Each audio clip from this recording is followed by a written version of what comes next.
Hi everyone, welcome back to Passionate About Tech. I'm excited to bring you another practical computer science tutorial today. In this video, we're covering how to check CPU usage in Windows 11 Perfect if your laptop is running slow or you're troubleshooting performance issues. We'll go step by step using two methods, and I'll share some tips to avoid common issues.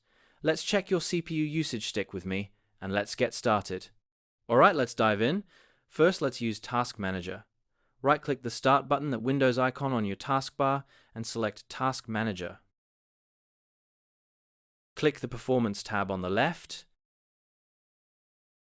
Then look at the CPU section.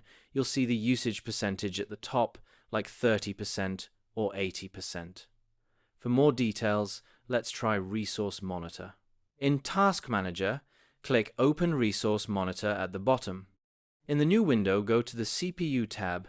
You'll see a detailed breakdown of which apps are using the most CPU. One tip: if Task Manager isn't showing accurate usage, restart your laptop. Sometimes it needs a quick refresh to display correctly.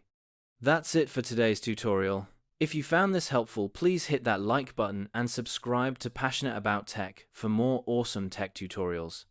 Your support encourages me to keep creating content like this, so don't forget to click that subscribe button and turn on notifications. Let me know in the comments what your CPU usage was. I'd love to hear. See you in the next video.